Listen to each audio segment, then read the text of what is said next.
రాహుల్ గాంధీ తన ముత్తాత చేసిన తప్పుని ఇప్పుడు అనుకోకుండా ఒప్పుకున్నారు. అది పరిష్కరించమని నరేంద్ర మోడీని అడిగారు.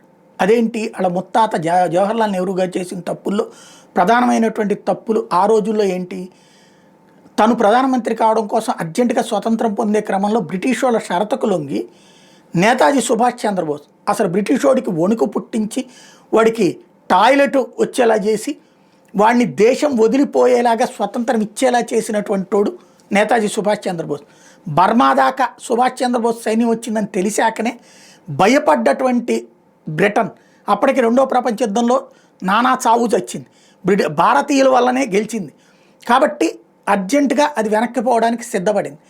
అంతటి కీలకమైనటువంటి నేతాజీ సుభాష్ చంద్రబోస్ని తమకి అప్పగించమని బ్రిటన్ అడిగింది.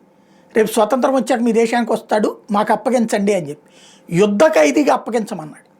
యుద్ధ ఖైదీగా అప్పగిస్తానని సంతకం పెట్టినటువంటి వాళ్ళు ఆ రోజు జవహర్లాల్ నెహ్రూ కానీ గాంధీ కానీ. అంత దుర్మార్గం నెంబర్ 1. నెంబర్ 2 వచ్చేటప్పటికి ఆ రోజున వాళ్ళు చెప్పినటువంటి విధంగా మామూలుగా వాళ్ళ పతాకం దిగుతా మన పతాకం ఎక్కాల, అలా కాకుండా ఓన్లీ మన పతాకం ఎగరవేయడం, వాళ్ళ జెండాకి సంబంధించి అట్లా అవనతం చేయకుండా చేసుకొచ్చారు. ఇది వాళ్ళ కోసం.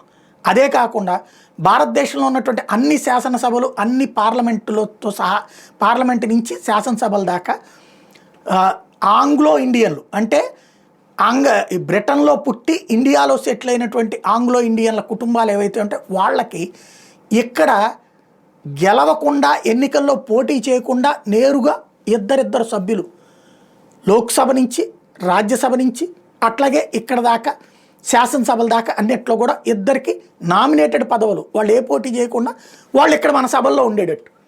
ఏంటంటే వాళ్ళు మనకు సలహాలు ఇస్తారంట. ఇలాంటి ఒక దౌర్భాగ్యపు బానిసత్వానికి అంగీకరించాడు. ఓ రకంగా సామంతరాజులా ఉండడానికి అంగీకరించాడు. అది నరేంద్ర మోడీ ఈ మధ్యనే తీశాడు.